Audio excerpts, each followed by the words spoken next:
Ciencia. Utiliza varillas sismoresistentes Adelca. Fin de espacio promocional y publicitario. Más de 200.000 personas escuchan este programa cada mañana. Más de 200.000 personas. Es su derecho a seguirlo haciendo. Lo que está en juego no es solo un concurso de frecuencias, es la batalla decisiva por la libertad de expresión. XFM 92.5 y Democracia 920 AM. 913. Muy buenos días, mi saludo afectuoso para el compañero Jorge Ortiz, para el señor doctor Alfredo Vergara, distinguido economista de nuestro país, para el señor doctor Santiago Guarderas, pieza número 1 en la lista para asambleístas a nombre del partido Madera de Guerreros, Social Cristiano Madera de Guerrero. Bueno, conectaremos ya mismo con un jurista muy importante. El señor presidente concurrió ayer con un entorno de mitin político bastante bien organizado, con tarima y todo, frente con frente a la Corte Constitucional, a pedirles, ustedes saben,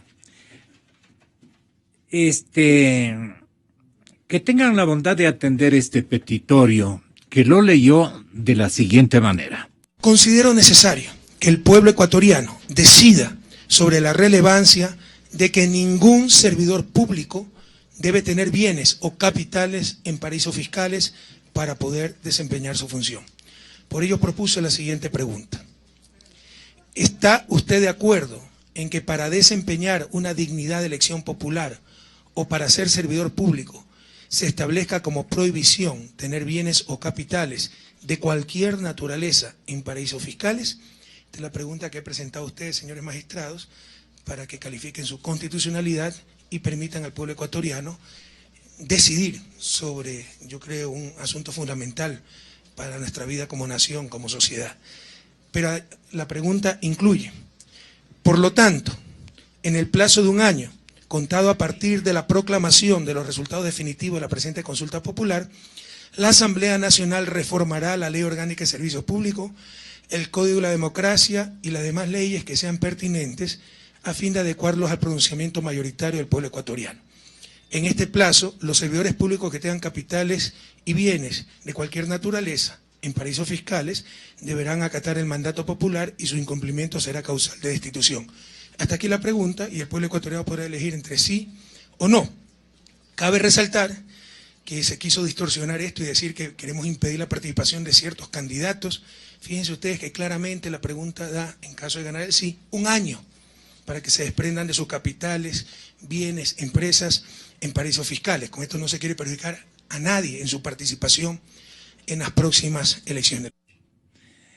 Señor doctor Jorge Zavala Egas, bienvenido, muy buenos días.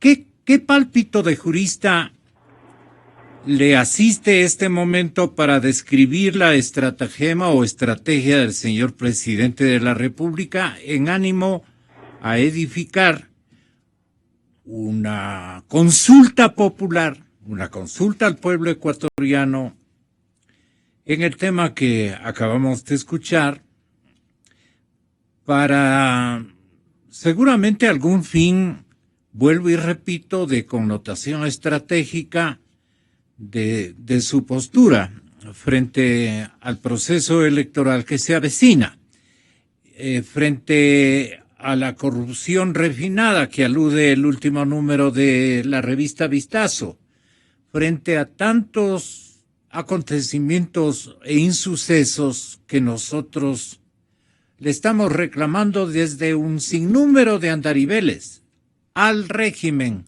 que esclarezca y que sancione determinados episodios definidos ya conocidos abiertamente por la ciudadanía y que han perjudicado al erario nacional. Entonces, como que se inventa esta alternativa. ¿Y qué peso jurídico, legal y constitucional tiene para que la Corte respectiva dé o abone con su criterio y su opinión y autorización? Seguramente se trata de una autorización que requiere el señor presidente de la República. Le pasamos a escuchar con su colega jurista Santiago Guarderas, con el periodista Jorge Ortiz y con el señor economista Alfredo Vergara. Muy buenos días, doctor Zavala. Buenos días y muy buenos días a todos los que acompañan el panel tan distinguido. A ver, yo creo que aquí hay dos dimensiones que hay que diferenciar para el análisis: el político electoral y el jurídico. Comencemos por el político electoral. Es evidente que la pregunta lo que tiende es a manipular el proceso electoral, ya no solo entre candidatos, sino adicionalmente ahora a una tesis que parte del presidente Correa. Es decir, el presidente Correa se introduce en la campaña electoral como candidato de una pregunta. Y eso va al lado de su candidato Lenín Moreno, que es el candidato a presidente de la República. Candidato de una pregunta, esta partecita nos esclarece, por favor, doctor. Sí, porque el que vota sí cree votar por Correa, y el que vota no, por supuesto, va a votar contra Correa.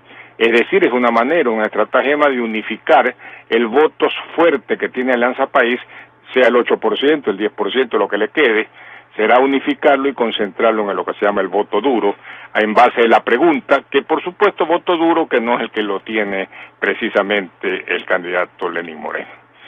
Eso en la primera línea. Es una buena estratagema, doctor Zavala. Le permitirá a Correa hacer campaña electoral de frente, abonando a su pregunta y no tanto apoyando a Lenín Moreno, que todos presumimos que será un candidato que de ser ganador no será presidente sino por 3-4 meses, y por lo tanto Correa seguirá siendo el protagónico en esta carrera electoral. ¿Por qué le da tan poco tiempo al candidato Moreno?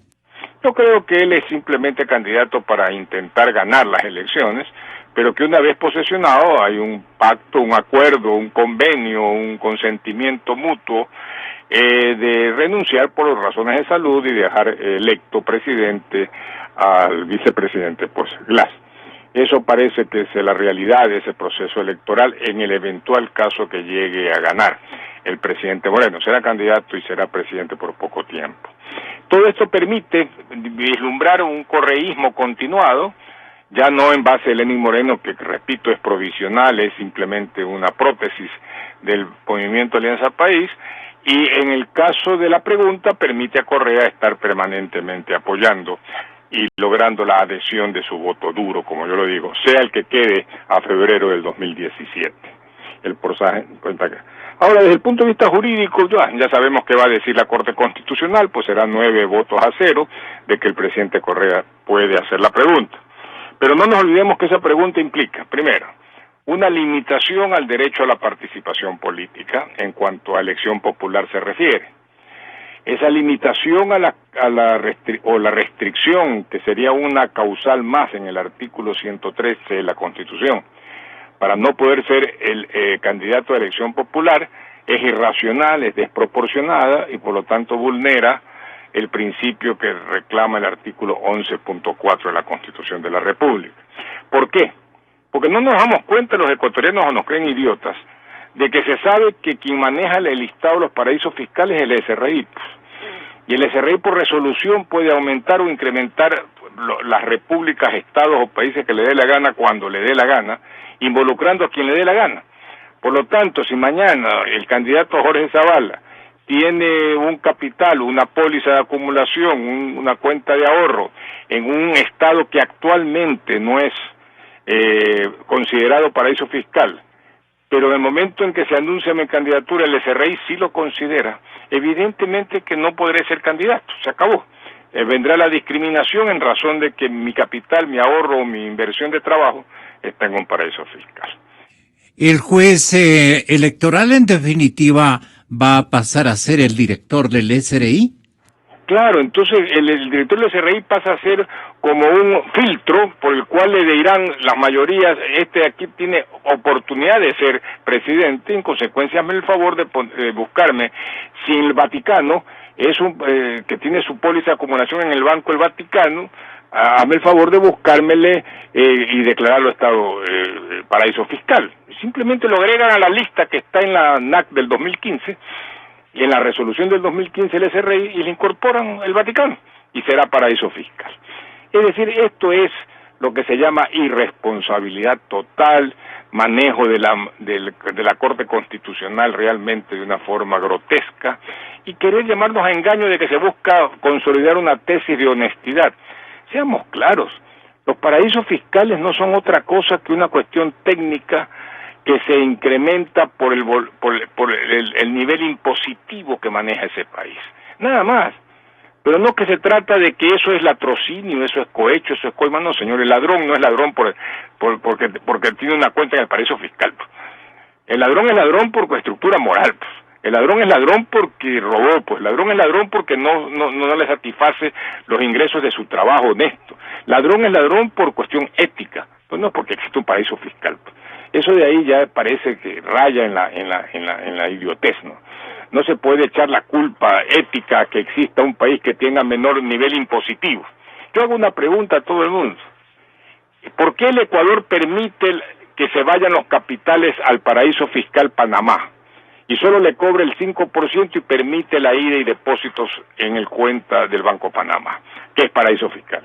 Porque no está prohibido, porque no es nada ilícito, porque es legal, porque tiene derecho todo ecuatoriano, después de pagar sus impuestos, a hacer lo que le dé la gana con sus bienes. Inclusive van capitales a China. Bueno, nosotros hemos mandado, y el Estado ecuatoriano manda capitales a Irán, manda capitales a China, manda capitales a todo el mundo. Es decir, no tiene sentido, no tiene razonabilidad, no tiene proporcionalidad la restricción que se pretende dar. Solamente tiene finalidad política, estratagema electoral, ubicarlo a Correa como candidato de esa pregunta, que él sí vaya con el linio duro de Correa para poder comandar el proceso y la campaña electoral, pensando en el poco tiempo que tendrá el presidente Moreno de ganar para ser presidente y dejarle y renunciar y resignar esa elección en el vicepresidente Glass. Ahora su colega Santiago Guarderas dice, bienvenido doctor. Muchas gracias Gonzalo, un saludo a los compañeros de panel, un saludo a Jorge a la distancia. Yo comparto plenamente lo que acaba de decir Jorge Zavala, pero yo quisiera ahondar en algunos puntos que él señaló porque es importante. Por ejemplo, en el tema jurídico, comparto plenamente que esta es una limitación al derecho de participación, pero aquí hay dos cosas que además es necesario tomar en consideración. Uno, que al constituirse una restricción del derecho de participación, la única vía posible es a través de asamblea constituyente.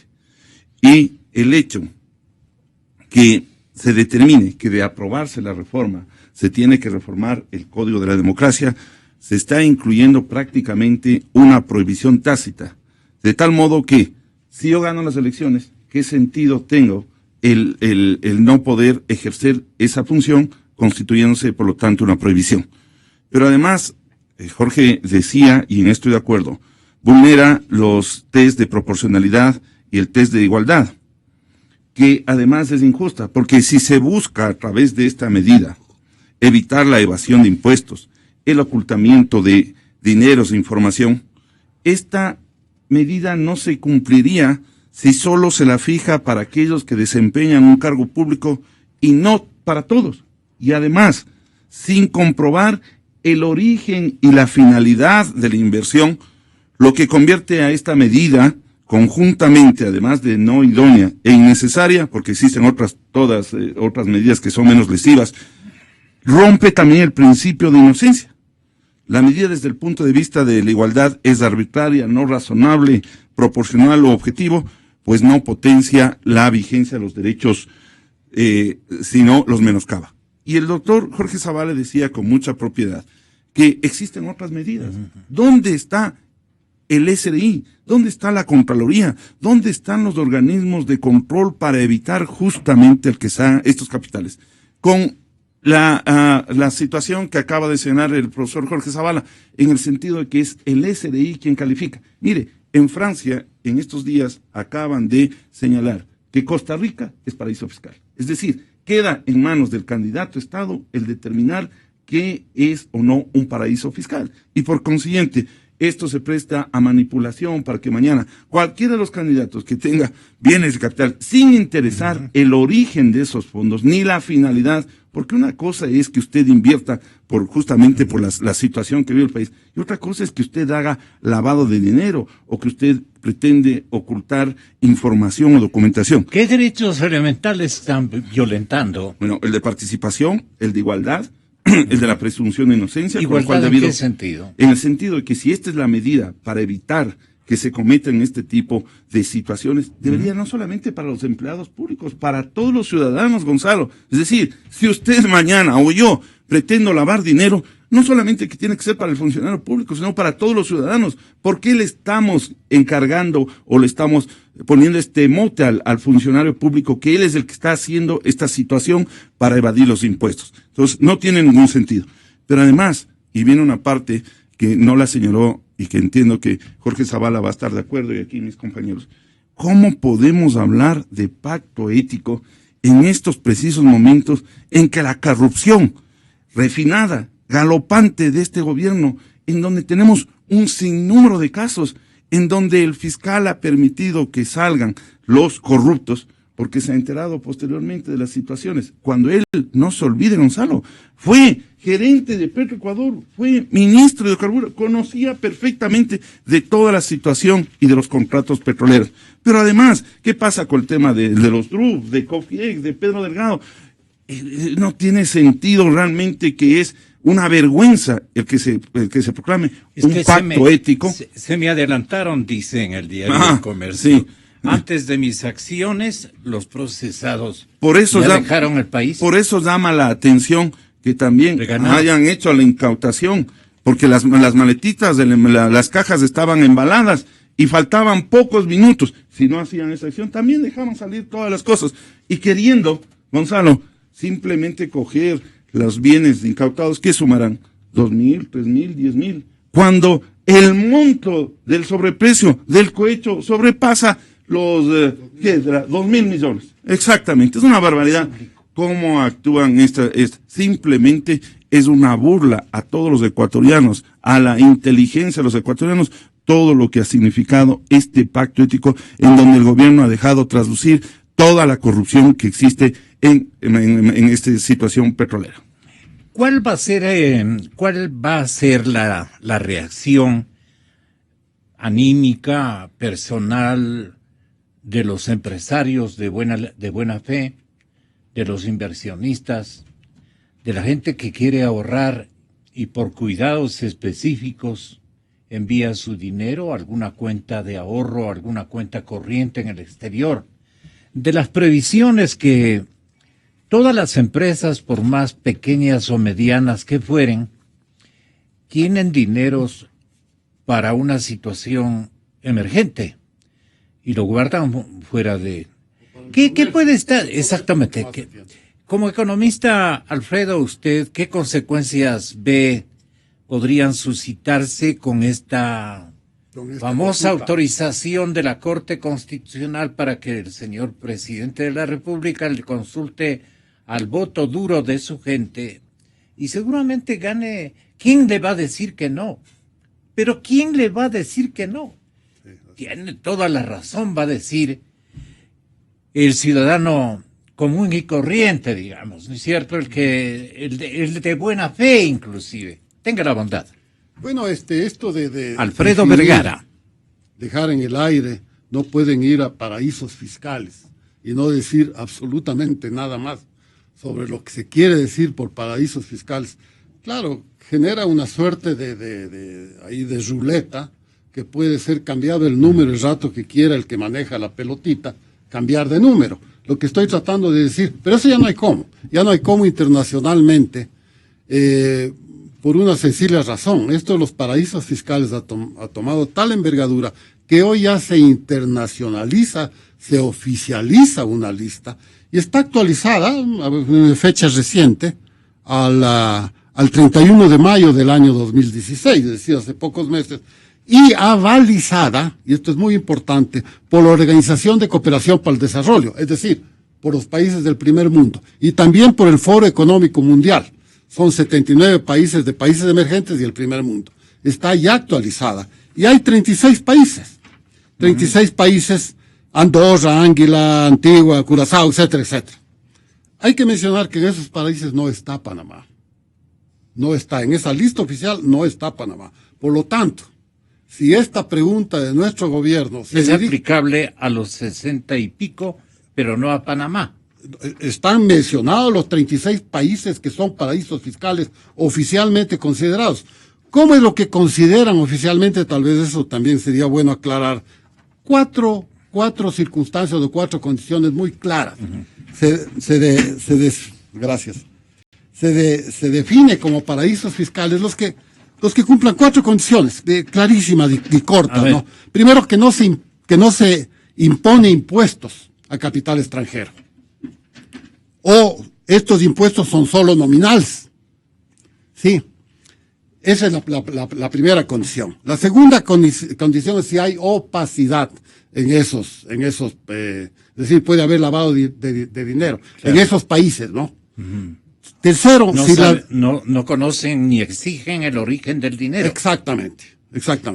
Tercero, si las leyes o prácticas administrativas, esto es muy importante también, no permiten el intercambio de información entre países. Uh-huh. Y cuarto, si se permite a los no residentes tener beneficios tributarios sin que tengan ninguna actividad económica. Clarísimas las leyes. Uh-huh. Si un país, cualquier país, no cumple estas 4 leyes, o digamos, cae en una de estas 4 prohibiciones, es considerado un paraíso fiscal. Y dentro de esa consideración hay 36 países. Los que les decía, comienza con Andorra, donde están, creo que la mitad de los generales venezolanos, eso ya es público, se denunció hace 2 meses, y bueno, y termina con San Marino, ¿no? No está Panamá. Uh-huh. ¿Qué es lo que pasa con Panamá? Y Panamá no está desde hace unos 10 años. Yeah. Pero ¿qué es lo que pasa? ¿Por qué de repente comenzamos a hablar por Panamá? Por el problema de los Panama Papers, es decir, de este buffet de abogados, sí, Mossack Fonseca, que se dedicaba a construir empresas rápidas y que puedan trabajar internacionalmente. Uh-huh. Esta empresa, pues la matriz era y es en Panamá, y eso involucró a Panamá en los Panama Papers. Pero, por ejemplo, el Ecuador, no me acuerdo si fue el canciller o el propio presidente, en una reunión internacional, habló de los Panama Papers y mencionó a Panamá como un paraíso fiscal. ¿Qué es lo que pasó? La reacción furibunda del presidente panameño, que lo conminó a que retire sus palabras. Uh-huh. Y tuvo que retirar sus palabras. ¿Esto fue en la época del parisino? Esto fue hace pues, menos de un año. Sí. No, entonces en la época y le advirtió, es más. Del canciller Patiño. Claro. Le advirtió de consecuencias. Y le reclamó al ex canciller Claro, Patiño. Panamá le advirtió de consecuencias graves si es que volvía a insinuar. Porque Panamá no está dentro de las listas, así que no es tan sencillo que sea el del SRI o el propio presidente o alguien que califique a un país como paraíso fiscal, porque eso es una afrenta gravísima. Es lo mismo que si un presidente de Perú, Colombia, de Panamá, de donde sea, digan que aquí en el Ecuador el gobierno permite lavado de dinero. Eso no se puede aceptar. Obviamente nuestro presidente estaría muy bien que reaccione y lo haga furibundamente y acuse y conmine a quien hace esa acusación que lo compruebe. Lo mismo sucede con el paraísos fiscales. Así que lo de Panamá hay que tomarlo con pinzas, porque Panamá no está. ¿Y por qué digo Panamá? Porque evidentemente todo esto se va porque el Banco de Guayaquil, cuyo ex presidente, pues es el candidato presidencial, Guillermo Lazo, tiene una sucursal importante, el Banco de Guayaquil, Panamá. Y también creo hoy día también se va a el Banco Pichincha, porque el Banco Pichincha también tiene, no en Panamá, pero tiene en Colombia y tiene en España. Ahora, la pregunta interesante es ¿por qué el Banco de Guayaquil pone una sucursal en Panamá, donde las tasas de interés son la tercera parte de acá, donde existen 75 bancos, 3 veces más que los que existen acá en un país, evidente, mucho más pequeño, donde la disponibilidad de crédito es un 50% más. La disponibilidad de crédito en Panamá, aquí tengo las cifras, es de alrededor de 75.000 millones de dólares. Y el Producto Interno Bruto de Panamá es 50.000. Es decir, hay un 50% más de disponibilidad. Mientras tanto que aquí en el Ecuador es 25.000 de depósitos y 100.000 de Producto Interno Bruto. La relación es un cuarto, allá son 6 cuartos, digamos. ¿Por qué un Banco de Guayaquil pone allá? Yo ahí tengo mi teoría, pero no quiero monopolizar la palabra. Pero díganos la hipótesis cortita nomás. Sí, cortita. A ver, esto sucedió, la apertura comenzó a suceder. Antes de que sea Guillermo Lasso candidato a la presidencia. Mucho antes. Esto debe haber sido en el 2008 o 2009. Yo ya no era superintendente, pero yo había, en la ley que quisimos aprobar ahí, había un beneficio para aquel banco que se atreva a poner una sucursal afuera. Porque tiene un banco a nombre de uno de sus hijos. No, ese no, el Banco de Guayaquil. Pero el Banco de Guayaquil, sucursal Panamá. Eso así dice en la razón social. Eso dice aquí, eso dice allá, eso. Ya. O sea, ahí no hay ninguna cosa. No, es la primera vez que yo escucho. Claro, mi preocupación. Que tenía un banco, decían. Sí. Pero tenía otro Banco nombre. Banco Guayaquil, Panamá. Asegurarse que sea Banco Guayaquil, porque yo vi en una publicación otro nombre. Puede ser que la razón social, digamos, del nombre comercial sea diferente. Sí. Porque también, claro, Banco Guayaquil es una ciudad, tal vez no sé. No sé, ahorita me hace. Si el señor candidato quiere aclararlo, conoce. Encantado, claro, un teléfono sería bueno. Claro. Pero hay una cosa, yo me hice la pregunta cuando sucedió esto. ¿Por qué un banco de acá, del Ecuador, quiere poner una sucursal o una extensión en Panamá? Donde le digo, la tasa de interés es la tercera parte de aquí, 6.6 es el promedio de tasa de interés. Aquí va entre 10 y 20. Bueno, donde hay la competencia, donde hay competitividad financiera. ¿Por qué? Por una razón. Allá existe un exceso de liquidez. Entonces, ahí yo sí entendí por qué un banco, también el Banco Pichincha lo ha hecho, por qué un banco quiere poner en un país donde existe exceso de liquidez. ¿Para qué? Para poder traer ese exceso de liquidez al país. Esa es la razón. Y ese es una razón que da mucha rentabilidad al banco que lo hace, pero es una rentabilidad que beneficia al país. Okay. Además, es una razón o es un motivo con la cual se trata un empresario privado, trata de componer o de hacer lo que el gobierno no hace, que es producir liquidez de la economía.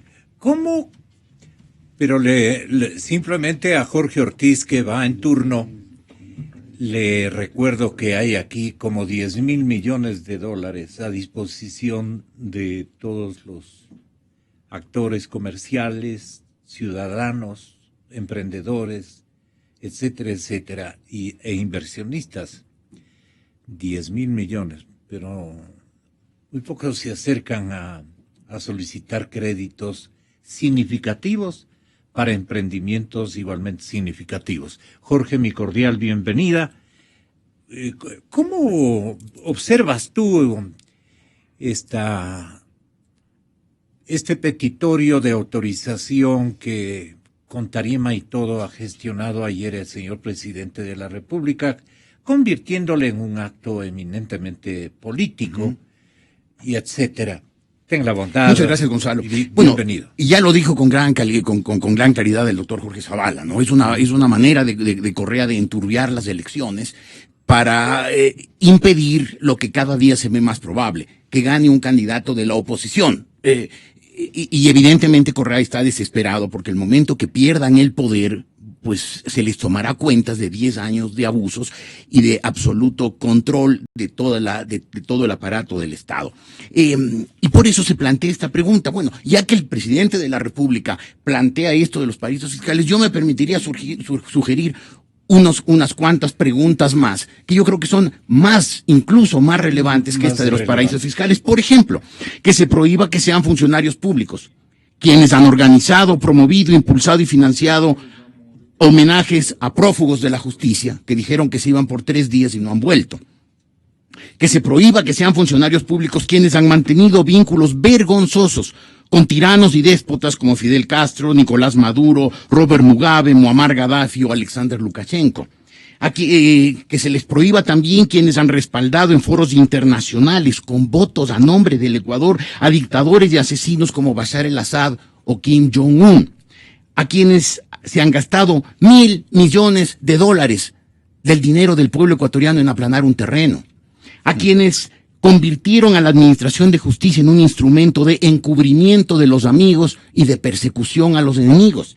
Y a quienes ponen de candidatos a la presidencia a un personaje disminuido pero popular para que después se quede con la presidencia tras una renuncia por motivos de salud, otro personaje a quien nadie quiere y de quien todos sospechan. Y finalmente, una pregunta adicional que podría sugerirse es que se les prohíba ser funcionarios públicos quienes enturbian la elección metiendo a última hora preguntas tramposas que confunden y distraen. A mí me parece que este tema de los paraísos fiscales, y sobre todo, como decía el economista Vergara, dirigido claramente contra Guillermo Lasso, a quien creo yo que el gobierno ve claramente como el único candidato indudablemente de oposición.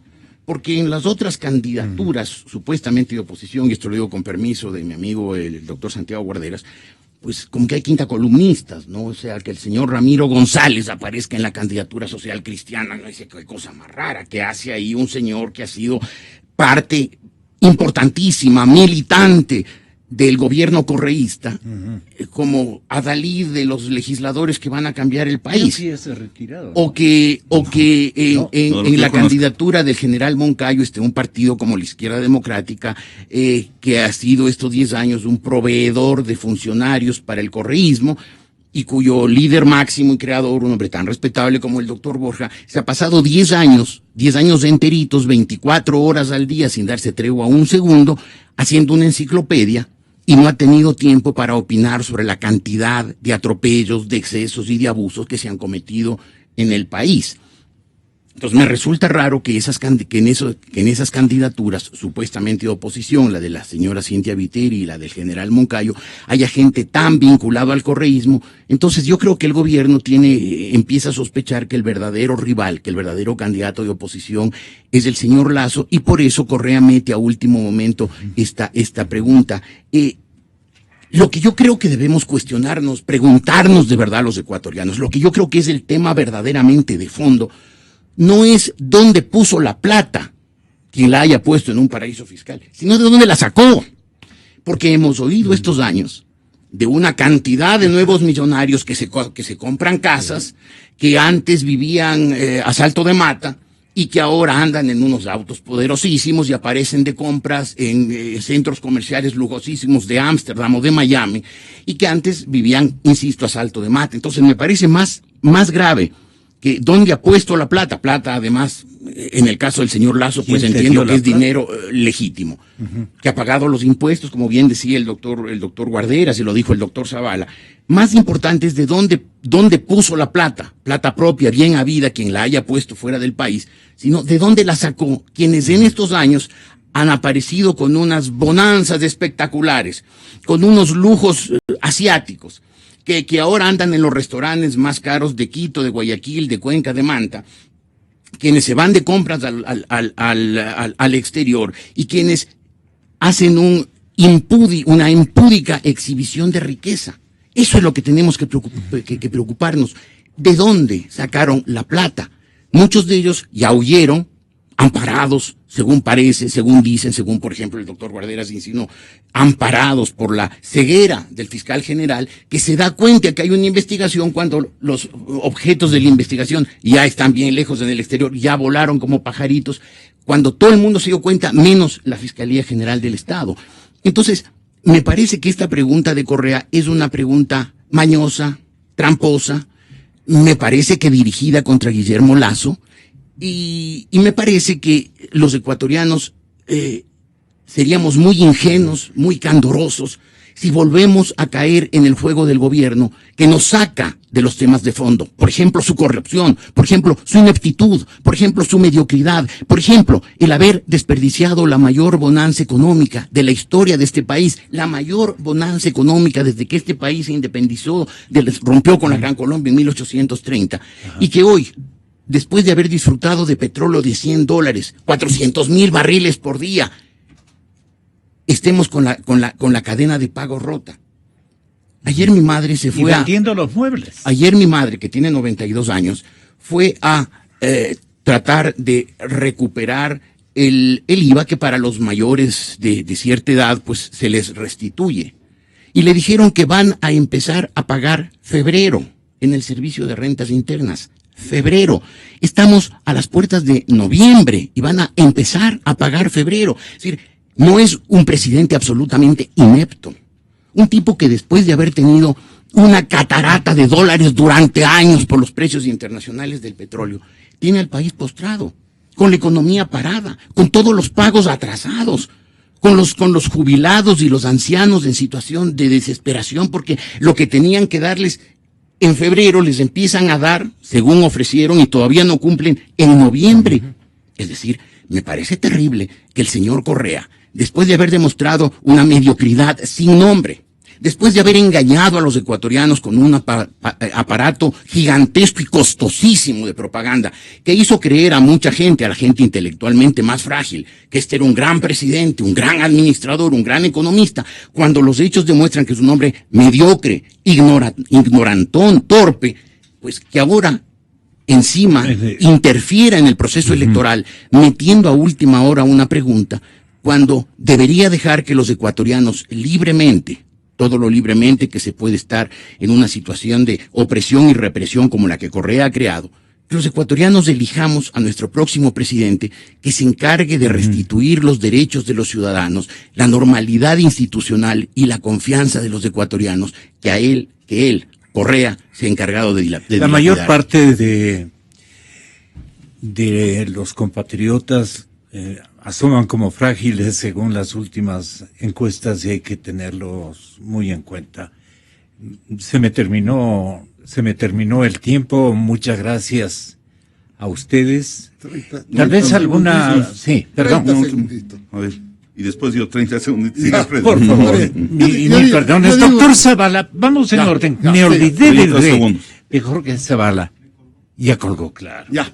Entonces tenemos un minuto. Agradézcale, por favor, volviéndole a llamar si es tan amable. Yo veo dos cosas políticas en esto de la pregunta famosa de los paraísos fiscales. La primera, la pregunta exime al principal culpable de la gran corrupción que hay aquí en el Ecuador, sobre todo en cuestión de petróleos, que es, como ya se dijo en el anterior programa aquí, creo que por parte, estaba sentado ahí, no me fijé muy bien, pero por parte de Eduardo Villavicencio, que el origen, la génesis de la actual corrupción es la declaratoria de un estado de excepción para los contratos en la actividad petrolera a dedo. Y contratos que se han ido, declaración que se ha ido renovando ya como 10, 11, 12 veces durante estos 10 años. Exime, porque se dice la existencia, y esto ya hemos oído varias veces, decir la existencia de la corrupción no es consecuencia del país interno, sino de lo externo. El hecho que haya paraísos fiscales, un absurdo. Y la segunda cosa que a mí es lo que más me preocupa es que el principal problema, o uno de los 3 principales problemas, aparte del desempleo, de la corrupción, el tercer problema es la cuestión de la deuda, la inmensa deuda externa que nos deja este gobierno. Y me preocupa que con esta pregunta dirigida, como bien aquí ya se lo dijo y lo dijo con todas las palabras Jorge Ortiz, dirigida contra un candidato, contra Guillermo Lasso, me preocupa que el país se pronuncie en contra de la existencia de una sucursal, agencia del Banco Guayaquil en el exterior, donde hay liquidez. Es decir, me preocupa a mí que esa cosa que también yo le he oído a Guillermo Lasso decir que es necesario poner a Ecuador en el mundo y traer el mundo hacia el Ecuador, que para mí es una solución tal vez la más viable para solucionar el problema de la deuda externa, o lograr obtener la inversión financiera aquí en el Ecuador. Me preocupa que eso sea destruido por un asunto meramente político. Doctor Santiago Guarderas. Sí, mire, yo creo que es fundamental lo que se ha mencionado aquí. Fundamentalmente, ¿de dónde nace el origen de esos dineros? Es el punto clave porque se está queriendo atacar a todos los ciudadanos. No importa, por un lado, dónde nacen esos dineros y cuál es la finalidad que yo cumplo. Porque puede haber lícito, no es prohibido sacar dinero a otros países, no está prohibido. Entonces, si usted quiere generalizar, estamos cayendo en este problema. Y una sola aclaración con lo que decía Jorge, yo comparto, pero también yo creo que es necesario que cuando se habla de gente vinculada al gobierno, cuando usted se refiere al tema de Guillermo Lasso, también tendríamos que preguntarnos la misma pregunta con Betty Amores, con Francisco Jiménez, con la asambleísta de Los Ríos, y entonces hay que poner a todos los candidatos tal como corresponde para que haya una igualdad y no caigamos en lo que está haciendo el Consejo Nacional y el Tribunal Contencioso Electoral, que es otro caso de corrupción. Me deja preocupado, Santiago, porque parecería entonces que todas las candidaturas están penetradas por el gobierno. Entonces, eso es lo que es importante para que la ciudadanía pueda estar enterada. Y entonces, ¿de qué pacto ético estamos hablando? Penetradas para mal y penetradas para bien. Exactamente. Y mire, ¿de qué pacto ético estamos hablando? Como usted señalaba, no solamente que el SRI se erige, porque además, lo que decía Alfredo, una verdad, esa lista no la respeta el SRI. Mañana, si quiere, lo pone como lo han establecido con la Constitución. Lo ponen a cualquier país en el SRI. Y de igual manera, el otro gran árbitro de esta contienda electoral, el Tribunal Contencioso, que acaba de archivar una causa a Gonzalo por el solo hecho de que no se ha cumplido situaciones formales y dejándole al CNE lavado las manos y por consiguiente se legalizó la impunidad en el sentido de que las transmisiones que se hicieron por parte de los medios de comunicación, no pasó absolutamente nada. Señoras y señores, hasta mañana. Más de 200.000 personas escuchan este programa cada mañana. Más de 200.000 personas. Es un